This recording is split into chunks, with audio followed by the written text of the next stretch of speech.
हो तुम मेरे कमरे में क्या कर रहे हो? तुमने मेरे साथ क्या किया? वो भी इस हाल में तुम्हारी हिम्मत कैसी हुई? हो कौन तुम?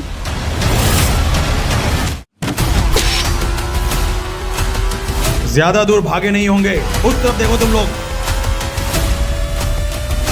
संजय के हाथ में गोली लगी थी। वो और अभिनव रात के अंधेरे में एक पतली सी गली में छुपे हुए थे। अच्छा बेटा, जल्दी बाहर आ जा। अभिनव, मेरी बात सुन बेटा, तुम यहाँ से भाग जाओ वरना ये लोग तुझे भी मार डालेंगे। बाहर सड़क पर उनकी गाड़ी खड़ी थी और उसी गाड़ी के पास खड़ा था राणा। अभिनव, बाहर आओ बेटा। समझ के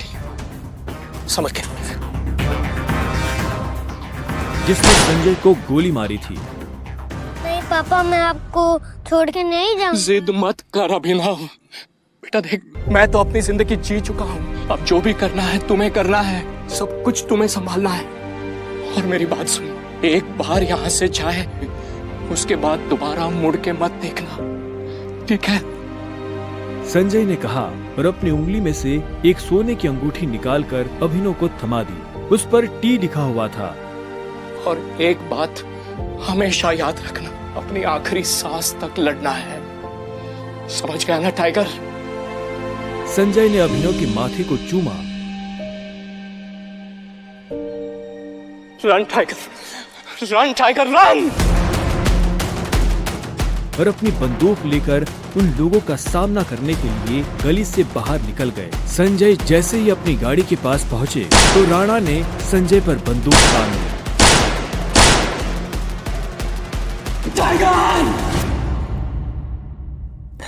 इस कमीने का चेहरा मत भूलना।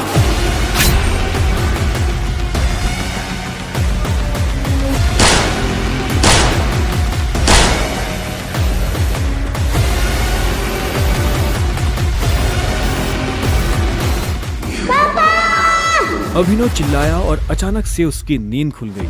पसीने में तरबतर अभिनव अपने बिस्तर पर उठकर बैठ गया और गहरी सांसें लेने लगा। 18 साल, पिछले 18 सालों से ये सपना इसी तरह से अभिनव को परेशान कर रहा था। अभिनव ने पहले अपनी उंगली में पहनी उस अंगूठी को देखा और फिर बाथरूम की तरफ बढ़ने लगा।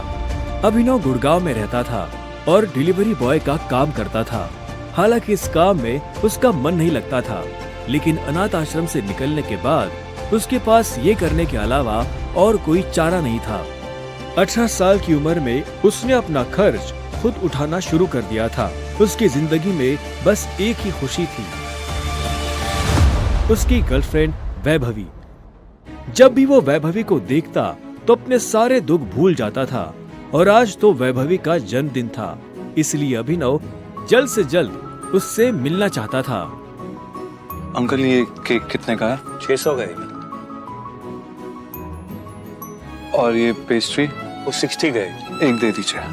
असल में अभिनव और वैभवी ने ये तय किया था कि वो पैसे जोड़कर अपने लिए किराए का एक बड़ा घर लेंगे, इसलिए वो पैसे वेस्ट नहीं करना चाहते थे। Thank you. Thank you. कुछ देर के बाद जब वो वैभवी के घर के बाहर पहुंचा तो उसने देखा वहाँ काफी रंगीन लाइट्स जल रही थी और वहाँ से तेज म्यूजिक की आवाज आ रही थी।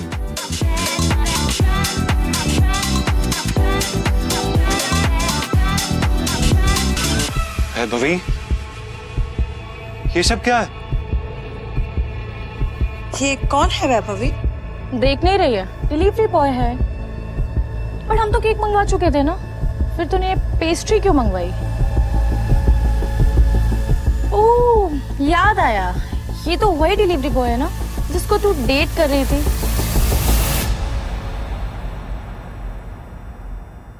ओह कम ऑन यार वैभवी, तेरा स्टैंडर्ड इतना गिर जाएगा मुझे नहीं पता था। Babe, happy birthday babe. Abhinav Deven को अच्छी तरह से जानता था। वो एक बड़े बाप का लड़का था और हर वक्त वैभवी के आसपास मंडराता रहता था। देवेन को यहाँ देखते ही अभिनव का दिमाग खराब हो गया। उसके हाथ में एक बड़ा सा गिफ्ट था। उसके आगे अभिनव के हाथ में लटकी पेस्ट्री की थैली कुछ भी नहीं लग रही थी। मेरी वैभवी को छूने की तेरी हिम्मत कैसे? Stop it. दोस्तों, तुम लोगों को मेरे ऊपर डाउट था ना, मेरे स्टैंडर्ड्स पर डाउट था। अब बताती हूँ मेरे स्टैंडर्ड्स क्या है। मैं तुमसे ब्रेकअप कर रही हूँ। और नहीं तो क्या, बेचारी कब तक तुझ जैसे गरीब के साथ ऐसी आधी पेस्ट्री खाती रहेगी। सारा तेरी हिम्मत कैसे? तेरी तो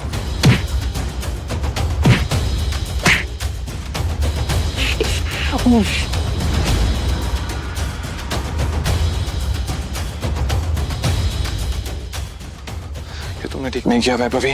और अभिनव वहां से निकल गया। वो उन दोनों की शक्ल अब और नहीं देखना चाहता था।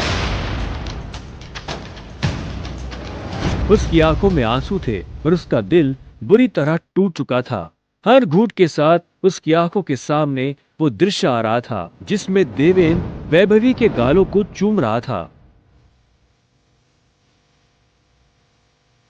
ये तुमने अच्छा नहीं किया वैभवी, तुमने बिल्कुल अच्छा नहीं किया। बहुत गलत किया तुमने मेरे साथ, बहुत गलत किया।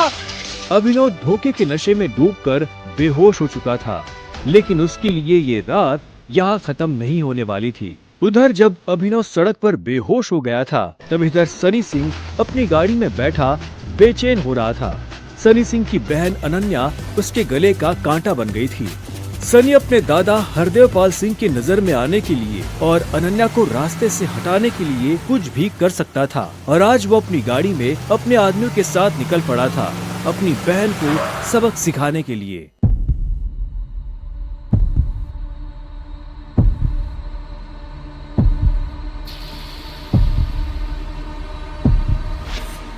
जल्दी करो, गाड़ी में डालो इसे। सुबह होने से पहले अगर हमने इसको अनन्या के कमरे में नहीं डाला तो ऐसा मौका दोबारा नहीं मिलेगा। Quick quick.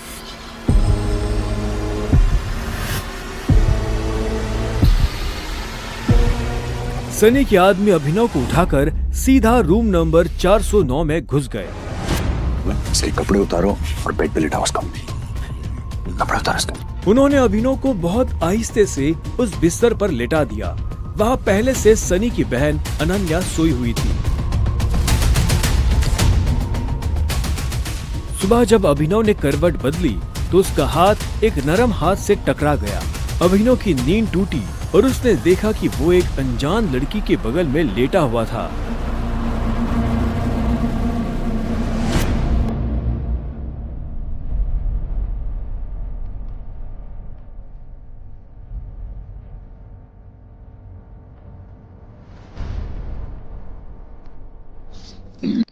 कौन हो तुम? तुम मेरे कमरे में क्या कर रहे हो? तुमने मेरे साथ क्या किया? अबे नहीं, वो भी इस हाल में। छी छी छी छी छी छी छी। शेम ऑन यू बहना। मुझे तो तुम्हारे कैरेक्टर पर हमेशा से डाउट था। इतनी बार मैंने दादाजी को समझाया, बोला, पर हर बार बोले मेरी अनन्या ऐसा नहीं कर सकती। लो, कर दिया तुम्हारी अनन्या ने ऐसा। अब पता है दादाजी को उनकी पोती की ये जो रंगरलियां चल रही है इनका से लाइव टेलीकास्ट दिखाने के लिए मैंने उन्हें यहाँ बुला लिया है। भाई मुझे नहीं पता, भरोसा करिए। क्या हुआ, कैसे हुआ? मैं जानती तक नहीं इस लड़के को, नहीं जानती भाई। मैं भी, हम दोनों के बीच में कुछ भी नहीं हुआ। नहीं। इससे पहले कि अभिनव सफाई देता, अनन्या और सनी के दादा हरदेवपाल सिंह कमरे में पहुंच चुके थे। उनके पहनावे से समझ आ रहा था कि वो बहुत अमीर आदमी थे। अनन्या को इस हाल में देख उनकी आंखें गुस्से में लाल हो गई थी। मुझे तुमसे ये उम्मीद नहीं थी। दादाजी, आप जैसा सोच रहे वैसा बिल्कुल नहीं है। अनन्या, तुम्हें अच्छे से नियम पता थे, फिर भी तुमने सारे नियम तोड़ दिए। नहीं दादाजी, नहीं। और तू? जब अभिनव की नजर हरदेव से मिली तो उसे लगा कि वो अपनी आंखों के सामने मौत देख रहा है। तूने मेरी पोती के साथ रात गुजारी है ना? आज से हमारे परिवार के कानून के हिसाब से तू सिंह परिवार का दामाद है। क्या? उन दोनों के बीच में लेकिन कुछ हुआ ही नहीं है। दादाजी, कुछ नहीं हुआ है।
Harnessing the emotion of anger can be a powerful tool for achieving success.